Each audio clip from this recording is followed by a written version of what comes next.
Le të fillojmë të ndërtojmë një database të re me aksesin dhe të fillojmë duke bërë një database për nxënësit, lëndët, notat e tyre. Fillojmë duke bërë një database të bardhë ose blank database. Klikojmë për mbi të. Shohim në krah të djathtë që kemi emrin database 1, mund ta ndryshojmë, mund të shkruajmë nxënësit. Dhe jemi gati për të bërë create. Si që shikojmë, kemi një tabel të përcaktuar. Në këtë tabel, ne duam të vendosim të dhënat, pra emrat e fushave, dhe pastaj edhe të vendosim çfarë lloj të dhënash do përmbajnë këto. Kalojmë tek menuja View. Na duhet i vendosim një emër dhe mund t'i vëmë emrin nxënësit.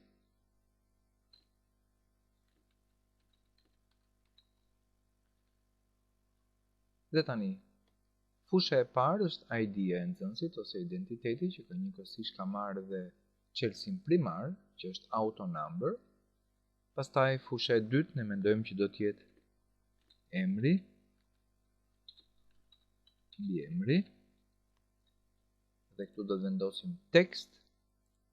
Tek fusha e tretë do të vendosim datëlindje. Dhe këtu tani do të shohim për të vendosur date time. Pastaj do vendosim vendlindje.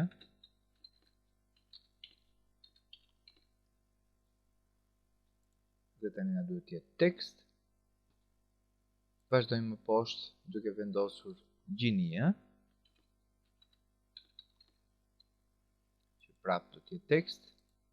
Edhe numri i telefonit. Telefon, tekst.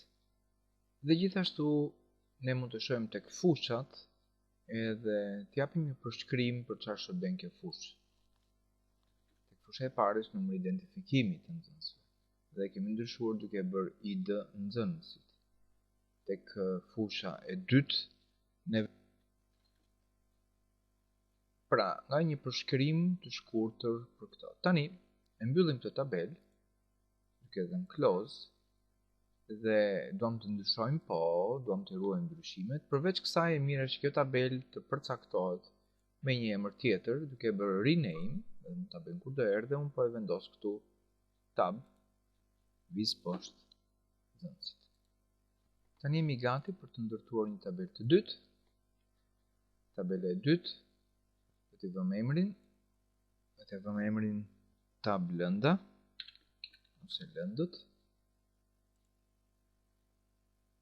E kemi gati.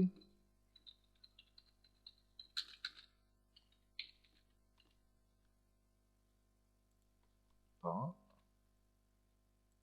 Dhe duam tekst. Edhe më poshtë do shkruajmë autorin. Edhe këtë duam tekst. Tani kemi gati këtë.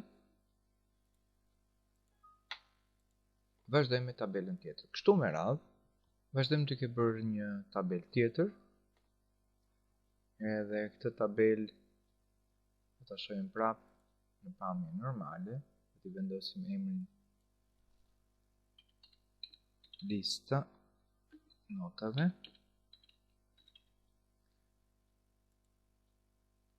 Edhe në listën e notave vendosim identiteti i lëndës.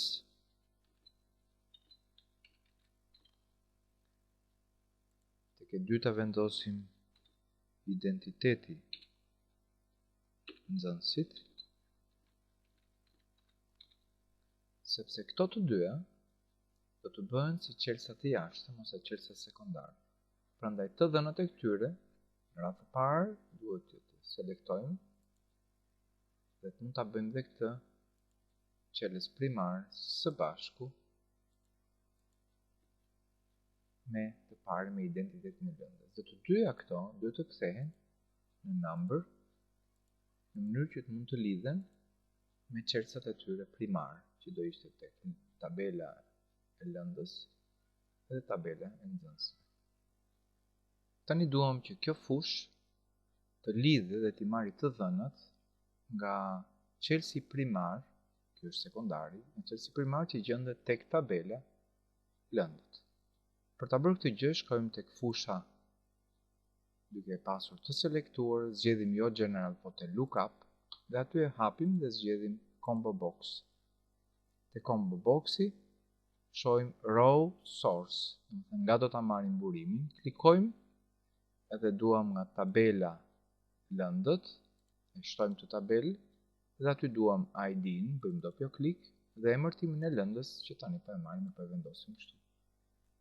Pasi e mbyllim këtë dhe jemi dakord me ndryshimin që na kërkon, tani edhim dhe një sy për të parë që kjo është e lidhur me një kolon, por do të na nxjerrë 2 kolona. Çfarë do duket është në view, pasi na kërkon ta shpëtojmë tabelën, identiteti i lëndës dhe mund ta zgjerojmë akoma më shumë. Do të na dali emri i lëndës edhe identiteti, numri i identitetit, gjithashtu tek ID-ja e nxënësit do të na dali emri dhe mbiemri edhe gjithashtu dhe identiteti. Tani vazhdojmë data e provimit. Nota është number, kurse data e provimit është datë. Mbas është më mirë ta kthejmë data e provimit duke i vënë një vizë ndarëse në mes. E tani jemi gati. Tani na mbetet që t'i lidhim këto tabela tek relationships, i nxjerrim të treja tabelet, i shtojmë, duke shtuar add, japim close dhe tani kemi thënë që kemi listën e notave të pashpëtuar akoma. Save, close. Dhe tani kemi listën e notave që do të shërbejë si tabelë lidhëse dhe që ka 2 çelësa sekondar. Tek tabela e lëndëve do marrim ID-n e lëndës, do ta kalojmë përmbi ID-n të lista e notave. Do të themi krijo dhe shikojmë lidhjen që është one to many. Tek tabela e nxënësit do të marrim çelësin primar, do ta kalojmë tek ID-ja e nxënësit. Edhe kjo është një one to many, dhe tani kemi bërë dhe lidhjen mes tyre.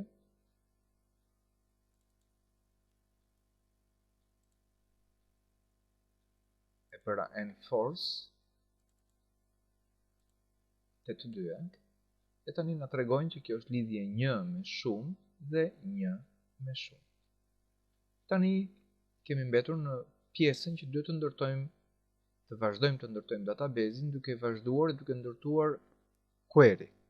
Ndërkohë unë i kam mbushur tabelat, siç e shikoni, edhe jemi gati për të ndërtuar me create një query. Një query është një kërkesë që i bëhet kompjuterit për të nxjerrë të dhënat në një mënyrë të caktuar ose në bazë të disa parametrave. Kemi një query të thjeshtë që është e para, kemi një query që përdor disa tabe, kemi një query që mund të kërkoj duplikatet ose ato që janë të dy fushuara, edhe kemi një query që gjen të dhënat e paplotësuar në një ose në disa tabele. Po përdorim query-n e parë. Në këtë query tani na pyet çfarë tabele do të përdorim, dhe ne domë të përdorim tabelën nxënësit. Te tabela nxënësit, çfarë fushash do të përdorim ato? Të themi që duam të i përdorim të gjitha, ose duam të përdorim vetëm disa prej tyre, varet. Unë po i përdor të gjitha, po jap next, edhe kemi gati për ta hapur query për të punuar me të. Siç e shikoni, kjo është e ngjashme me tabelat, por nëse unë tani këtë duhet ta punoj këtë query, mjafton të shkoj dhe të shoh në pamjen ndërtimit që kjo query, nëse unë e ekzekutoj, do të më japi të tëra të dhënat, siç ishin. Ja, shikojeni. Po nëse unë dua të gjej vetëm ato që janë të gjinisë femërore në nxënësit, atëherë në këtë query i bie të vë një kriter tek kolona gjinia, dhe këtu tani do të shtyp gërmën F në tastier,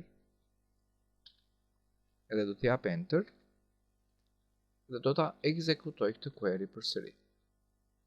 Run, që është këtu, e do të vini re që tani më nxjerr vetëm ata nxënës që janë të gjinisë femërore.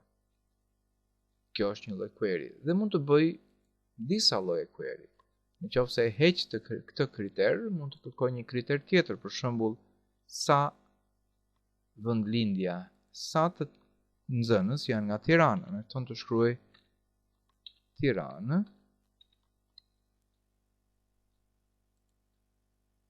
edhe shikoni që më dolën 2 nxënës që janë nga vendlindja Tiranë. Format ose formularët na lejojnë që të krijojmë një formular të gatshëm për të futur të dhënat, që është shumë e thjeshtë se sa të fusim vetë në mes tabelave. Unë po bëj një formular që përfshin tabelën nxënësit dhe nga fusha do t'i fus të gjitha. Mund t'i fusja një nga një duke klikuar te ky butoni që është këtu. Vazhdojmë next, zgjedh llojin e formës që është kolumnar, vazhdojmë next, mund të zgjedh një pamje të ndryshme, keni pamje lloje, ja po zgjedh të këtu, vazhdojmë next, dhe tani jemi gati formën për të parë ose për të futur informacion. Jap finish, dhe ja ku e kemi gati. Kemi identitetin e nxënësit, emrin mbi emrin, datëlindja, vendlindja, gjinia, numër telefoni.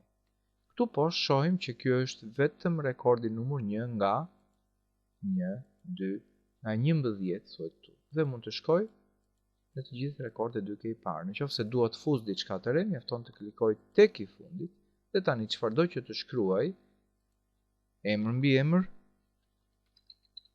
Hasan Dushku, e të tjera për lëbosh të tjerat, ose mund vendos datëlindja, viti, gjinia, e të tjera. Kjo është e futur brenda tek tabela e nxënësit, edhe mund ta kontrollojmë.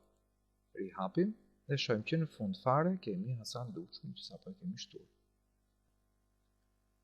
Tani pjesa e fundit është bëjmë një raport, dhe këtë raport do ta bëjmë me Wizard, do zgjedhim nga tabela e nxënësit emrin dhe mbiemrin, nga tabela e lëndëve emërtimin e lëndës, edhe nga tabela lista e notave notën, edhe do ta bëjmë finish për të çuar deri në fund. Nëse dua që të mund ta bëj close print preview, dhe mund të bëj që emri dhe mbiemri të kenë pak më shumë vend. Dhe tani tash rishoh edhe një herë, shoh që emri kanë dalë tamam, dalë lënda edhe nota. Mund të rregulloj akoma më shumë edhe më mirë, duke afruar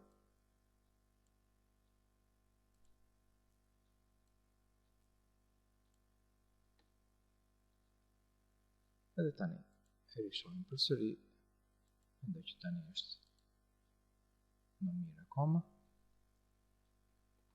edhe me kaq. E mbyllim këtë punë praktike.